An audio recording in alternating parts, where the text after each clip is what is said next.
એક 3 મિનિટ જોઈએ તમારી, આપશો? બોલો. તમારું નામ, કામ અને ઉંમર. મારું નામ છે રાજીવ રાઠોડ. હું ઝોમેટોમાં કામ કરું છું અને મારી ઉંમર છે 39. રાજીવભાઈ, તમે કેટલા વર્ષથી ડિલિવરીનું કામ કરો? હું આ 2019થી કરું છું. તો તમે ભણ્યા કેટલું ને આ પહેલા શું કરતા? હું પહેલાં ભણતો હતો, પછી મારા ફાધરને તકલીફ થઈ ગઈ, મારા ફાધરને શ્વાસની, એટલે મારા ઘરે કોઈ કમાવાવાળું હતું નહીં. તો એ જોબ મેં પકડી લીધી અને ભણવાનું હતું મેં છોડી દીધું, કારણ કે ભણવામાં ઘણો રસ હતો. પણ રસથી વધારે મારા ઘરની તકલીફ જે હતી એ તકલીફની સામે મારે જવું જરૂરી હતું. મારા ફાધરને રોજની દવા બી લાવવી પડે, ફાધરના માટે રોજ મારે દવાખાને લઈ પણ જવા પડે. તો એ ફાધરની તકલીફ મારાથી સહન ના થઈ, એના રીઝનથી મેં મારું ભણવાનું સ્કૂલ મારી છોડીને હું પોતે એક સારી કંપનીમાં નોકરી લાગી ગયો.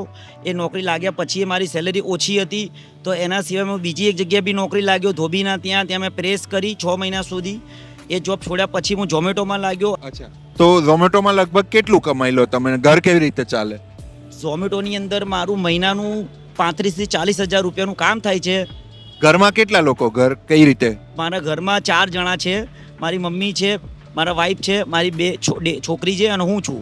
મારા મમ્મી રસોઈનું કામ કરતા હતા પહેલાં, 2-4 વર્ષ પહેલાં. પછી એમને શ્વાસની ના બધી ઘરની તકલીફ થઈ ઉંમરના કારણોસર, એ પણ ઘરે છે. એટલે અત્યારે જિમ્મેદારી મારી પર છે. તો કેટલી ડિલિવરી કરી હશે અત્યાર સુધીમાં? લગભગ 38,000 થી 40,000 જેટલી મેં ડિલિવરી કરેલી છે. રોજની લગભગ કેટલી ડિલિવરી થઈ? 40,000 ને 2019 થી એટલે રોજની 25 થી 30ની અંદર. અચ્છા, તો થાક ના લાગે આટલું બધું કરો? ના, થાક લાગે, પણ મજબૂરી છે, ઘરની તકલીફ છે અને ઘરની તકલીફના કારણોસર ટાઈમ આપવો પડે છે. તો આ કામમાં તમારો સૌથી અત્યાર સુધીનો બેસ્ટ અનુભવ શું રહ્યો? બેસ્ટ અનુભવ જે મેં કોરોનાની અંદર કામ કર્યું, જ્યાં કોરોનાની અંદર મને ઘણા લોકોનો બહુ પ્રેમ ભાવ મળ્યો. જે અમદાવાદ સિવિલ હોસ્પિટલની અંદર કોઈ જવા તૈયાર નહોતું, ત્યાં આગળ અમે લોકોએ રાતે 12 થી 2 વાગ્યા સુધી પેશન્ટોને, દર્દીઓને બધાને ત્યાં આગળ જમવાનું પહોંચાડેલું છે. હું જે આ કામ કરું છું એક જાતની સેવા જ આપું છું. લોકોની આપણે લાગણીઓ કેવી છે એ બી સમજીએ છીએ.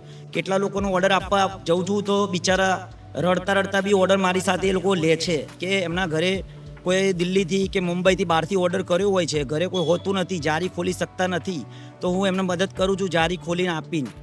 સ્કૂલ ટાઈમે અને નાનપણમાં ભાઈબંધ મિત્રો હતા? હા, ભાઈબંધ મિત્રો હતા. અને તમે ભણવામાં કેવા હતા? હું ભણવામાં થોડો મીડિયમ હતો. મારા મિત્રો બધા ભણવામાં થોડા સારા હતા. આજે એ લોકો સારી જગ્યા પર છે. તો એ સારી જગ્યા પર મિત્રો આગળ વધી ગયા છે, એ તમે મળો તો ત્યારે તમને શું ફિલિંગ આવે? મને એ જ ફિલિંગ આવે કે મેં મારું એક જે મનથી જે મારું એક પોલીસનું સપનું હતું એ પૂરું ના કરી શક્યો. બસ એ જ મારા એક દિમાગમાં ફિલિંગ્સ થઈ ગયો. અને તમે બધાને તમે જમવાનું પહોંચાડો છો, હા. તો તમારું ફેવરિટ જમવાનું શું? મારું ફેવરિટ, હું ગુજરાતી જમું છું. અચ્છા, ફાસ્ટ ફૂડમાં કઈ ભાવે? ના, ફાસ્ટ ફૂડ પર નહીં. મારું ગુજરાતી અને ઘરે જે છે એ બહાર બી નહીં. અચ્છા, બહારના કોઈ રેસ્ટોરન્ટ એવી કોઈ છતાંય આમ સ્પેસિફિક કે મને આ રેસ્ટોરન્ટમાં બહુ ગમે? તો એ રાજસ્થાન તડકા શિવરજની પાસે બ્રિદ્ધિ છે. અચ્છા, ત્યાંનો શું ભાવ? ત્યાંનું દાલ ફ્રાય જીરા રાઈસ સારી છે. અચ્છા, થેન્ક યુ રાજીવભાઈ, તમે 3 મિનિટ આપ્યા એ માટે થેન્ક યુ.